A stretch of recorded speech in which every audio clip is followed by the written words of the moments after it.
Assalamualaikum warahmatullahi wabarakatuh, teman-teman semua. Jadi di video kemarin sore ya, kita udah lihat bagaimana kesibukan untuk pengangkutan logistik gelombang pertama menuju Qatar ya. Di sana diangkut balik peralatan atau aksesoris dari USBK, kemudian aset lengkap juga ya. Nah, di video ini sekarang kita akan ngajak kalian untuk ngelihat mungkin sejumlah titik di sirkuit, apa yang sedang dievaluasi atau mana yang lagi diperbaiki. Jadi ada beberapa titik memang Dorna mendesak untuk segera menuntaskan hal tersebut supaya MotoGP nanti di bulan Maret yang bisa kita hitung beberapa bulan saja ya. Jadi sebentar lagi akan Maret ataupun pramusim maksud saya. Nah, jadi sebelum kita lihat ke arah sirkuit Mandalika ya, mungkin mohon maaf saya nitip iklan yang singkat ini buat kalian semua. Disimak dulu ya, buat yang suka gak suka mohon maaf karena ini udah kontra 2 video terakhir. Terima kasih.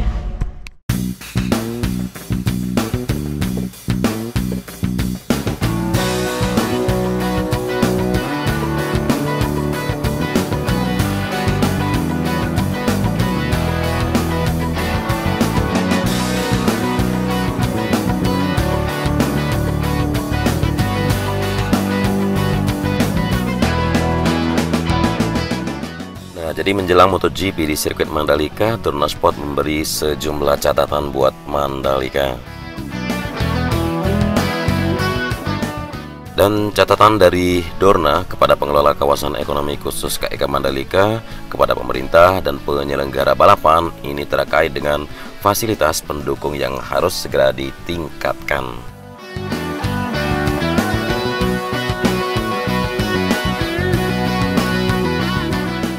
Dan seperti yang saya tahu, Kepala Dinas Pekerjaan Umum dan Penataan Ruang PUPR NTB, Haji Ridwan Shah juga mengatakan kalau beberapa infrastrukturnya menjadi perhatian pihaknya untuk dibenahi dan targetnya bisa rampung sebelum penyelenggaraan MotoGP pada Maret 2022 nanti. Ya, salah satunya yaitu jalan yang ada di depan ini ya, jalan di depan sirkuit ini. Teman-teman bisa melihat sebuah landmark dari Pertamina Mandalika International Street Circuit. Lalu ada jalan di depan sini yang membentang di sisi utara dari sirkuit Mandalika, mulai dari depan tikungan yang ke-16.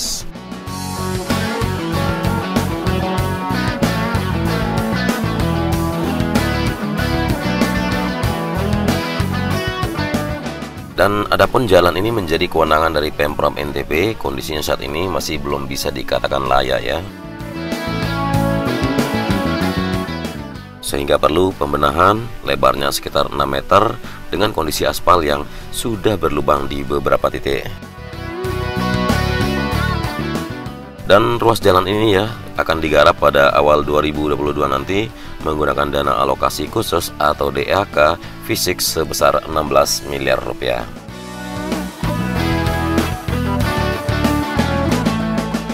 Dan juga jalan ini masuk pada ruas jalan menuju Kuta menuju Keruak, dan peningkatan ruas jalan Kuta Keruak dimulai dari Bundaran Songgong di bypass hingga Masjid Nurul Bilad yang berada di sisi barat sirkuit, dan kebutuhan proyek tersebut mencapai 140 miliar rupiah.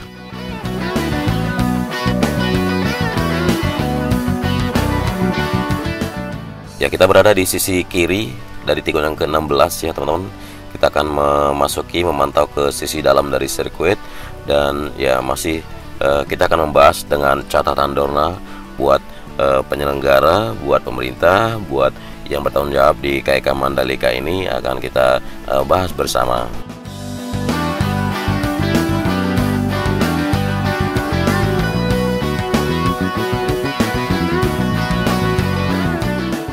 Nah, jadi dalam perencanaannya ruas jalan yang udah kita lihat tadi itu akan menjadi 4 lajur, 2 lajur untuk kendaraan roda 4 atau lebih, dan 2 lajur lainnya ini bagi kendaraan roda 2. Hanya saja rencana tersebut belum bisa dilakukan akibat minimnya anggaran, hanya tersedia 16 miliar rupiah saja untuk proyek ini. Ya, uangnya belum cukup untuk penanganan ideal seperti yang kita lihat di bypass dari bandara menuju Mandalika, sehingga penanganan yang nanti dilakukan hanya bersifat fungsional, jalan selebar 6 meter tersebut akan diaspal ulang, kemudian ditambah dengan bahu jalan dengan lebar 2 kali 15 meter dan dibeton. Nanti fungsional jalan lebarnya menjadi 9 meter kurang lebihnya. Nah, dengan sisa waktu sekitar 3 bulan sebelum penyelenggaraan MotoGP, optimislah sejumlah infrastruktur yang masih kurang bisa diselesaikan, dan insya Allah ini akan jadi sebelum MotoGP.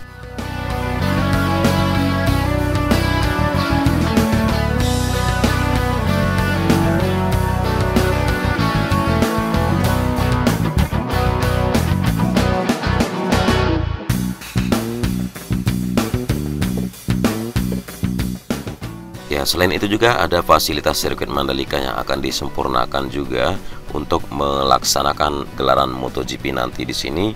Dan ya, logistik para pembalap superbike yang ada di Mandalika bakal ya sudah diterbangkan mulai dari hari kemarin, dan pihak Bea Cukai juga kemarin telah memeriksa semua logistik untuk mengecek kelengkapannya.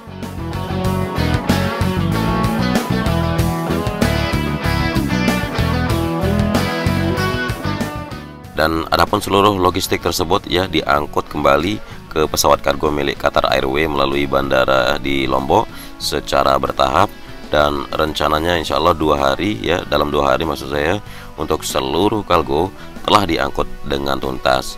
Jadi yang sudah lengkap itu diberikan stiker, dikirim kembali dengan tanggal 24 sampai 25 November, dan nantinya petugas Bea Cukai Mataram juga akan menyiapkan semua kebutuhan di bandara seperti yang kita lihat dari video kemarin, kesibukan di pit lane sirkuit Mandalika sendiri. Jadi logistik itu memang sudah berjejer di depan pedok masing-masing tim, dan logistik pun sudah dikemas dan terbungkus rapi.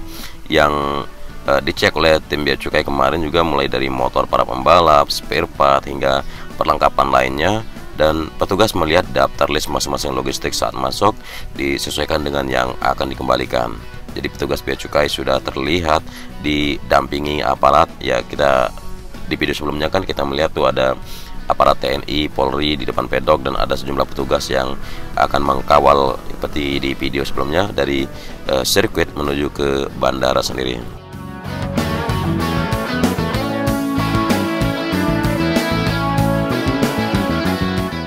Nah, sementara itu Direktur Komunikasi dan Operasional MGPA Pak Happy Harinto juga mengaku kalau pengembalian logistik menjadi salah satu rangkaian akhir dari WSBK Mandalika dengan dikembalikannya logistik secara bertahap mulai hari kemarin dan hari ini, maka seluruh rangkaian pelaksanaan WSBK di sirkuit Mandalika yang dilaksanakan pihak MGPA bisa dikatakan sukses. Ya, alhamdulillah WSBK terlaksana dengan baik. Jadi MGPA bekerja keras menjalankan event ini dan mendelivery ini untuk warga Lombok, warga Indonesia, bahkan untuk seluruh dunia.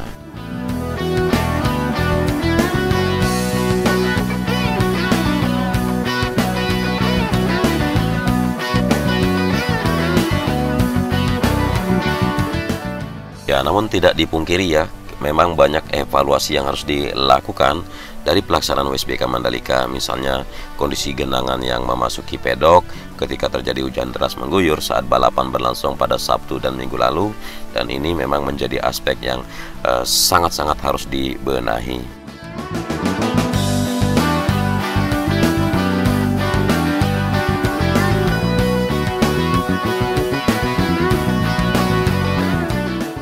Ya, seperti pantauan saya juga waktu itu, karena pedoknya belum sepenuhnya jadi dalam bangunannya gitu, jadi masalah drainase itu tinggal kita tunggu sampai pedok benar-benar jadi, maka masalahnya bisa selesai. Ya, jadi secara keseluruhan Dorna juga tidak mempermasalahkan hal tersebut, karena dalam waktu singkat air genangan juga langsung mengering. Buktinya di race yang kedua masih tetap bisa dilaksanakan meski di bawah guyuran hujan yang lebat.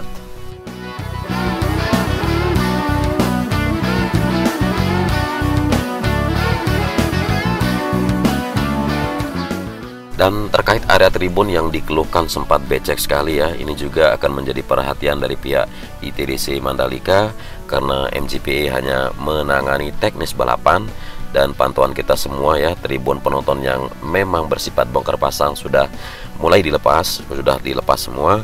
Dan konstruksi tanah lokasi tribun rencananya juga akan dibenahi dan ditata lebih baik agar lebih siap menghadapi kondisi hujan yang sekiranya terjadi lagi di saat gelaran balap nanti.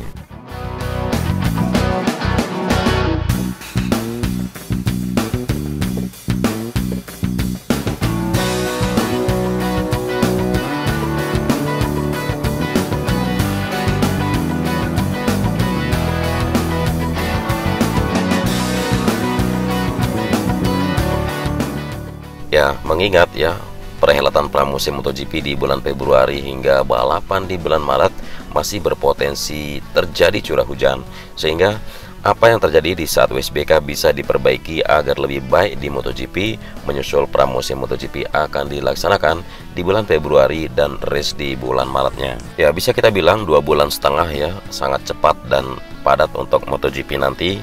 Apalagi MotoGP akan 5 kali lebih besar jumlah penonton yang terlibat ya dibandingkan dengan WSBK seperti yang kita lihat seminggu yang lalu. Yang perlu juga diperhatikan ya, menurut pengamatan kita ya, saat ini adalah dukungan infrastruktur jalan yang ada di depan sirkuit itu ya harus diperbaiki segera, karena akses pintu masuk menuju sirkuit harus diperlebar, dan kita harap Pemda mau membantu untuk masalah infrastruktur jalan itu ya. Sementara untuk fasilitas di area sirkuit ya, kita sudah lihat sesuai requirement pihak Dorna Sport, dan MGPA dikatakannya juga sudah berupaya merealisasikan apapun yang diminta oleh pihak Dorna, sehingga mereka pun tidak ragu untuk menyelenggarakan event WSBK dan MotoGP.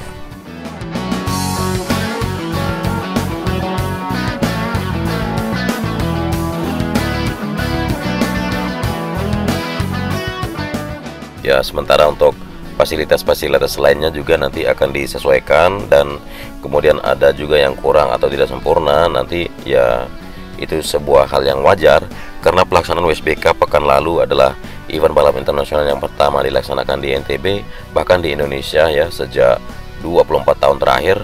Yang terpenting ini adalah pelaksanaan seri WSBK terakhir di Mandalika itu berjalan sukses di tengah kondisi cuaca yang sangat sulit seperti yang kita lihat kemarin.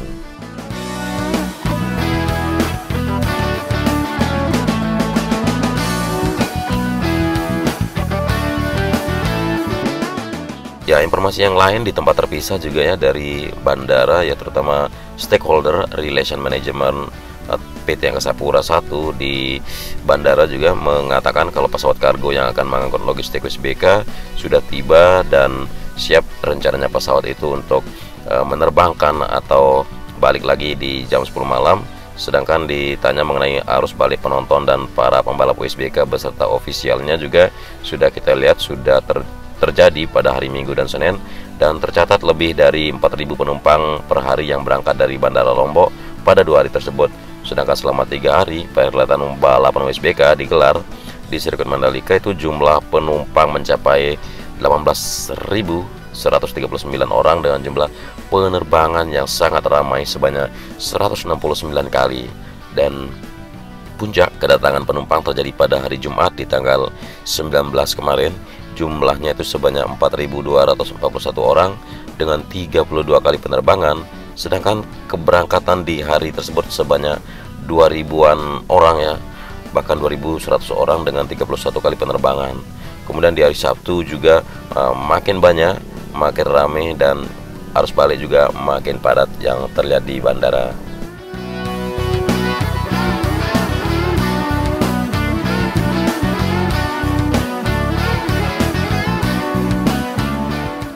Ya, tidak terasa sudah 1 lap putaran kita lakukan bersama, dan terlihat sekarang kita berada di atas area di mana bangunan PLN yang berada di sisi barat dari Race Control Building.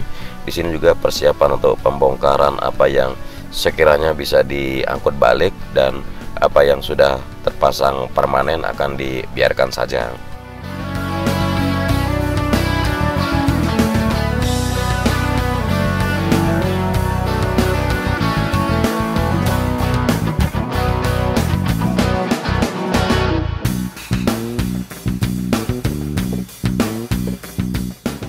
Nah, di sini, di bawah sini terlihat sekali kontainer-kontainer dari teman-teman kita yang di Road Grip Motorsport Indonesia atau RMI yang melakukan pengecatan pada trek, lalu sejumlah VIP village di sini untuk para tim kru balap. Jadi kemarin masing-masing tim kru balap itu langsung memiliki akomodasi di sini.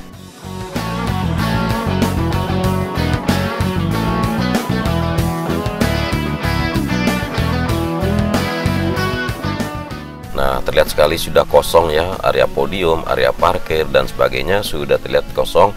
Tinggal beberapa modular yang masih tersisa. Lalu di sini ruangan-ruangan kontainer bagi para tim kru pembalap juga akan diangkut kembali ke daerah asal ya, di Qatar.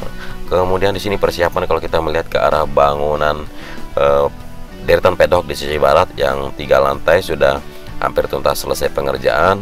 Tinggal dibenahi saja sejumlah titik yang sekiranya perlu ditingkatkan. Ya, termasuk area taman di belakangnya, kemudian beberapa titik atap yang diklaim agak bocor ya, sempat menimbulkan genangan air di dalam pedok, dan itu juga terus dilakukan pembenahan di sini. Kemudian sejumlah perlengkapan atau aksesoris yang dimiliki oleh Asia Talent Cup juga di sini sudah siap-siap untuk dilakukan pengangkutan dan pendistribusian balik ya.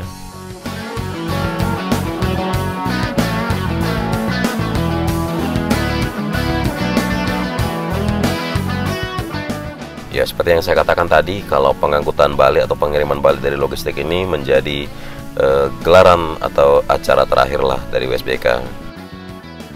Ya teman-teman semua, mungkin ini saja dulu informasi yang bisa saya bagikan ke kalian di siang hari ini terkait dengan titik apa saja pembenahan yang harus dilakukan pada sirkuit Mandalika, kemudian juga apa catatan Dorna yang harus diselesaikan oleh pemerintah atau Pemda ataupun dari pihak penyelenggara, termasuk dari pengelola kawasan KEK Mandalika. Dan kurang lebihnya mohon maaf dan terima kasih sudah menyimak sampai durasi akhir. Selamat beraktivitas, selamat berakhir pekan. Wassalamualaikum warahmatullahi wabarakatuh.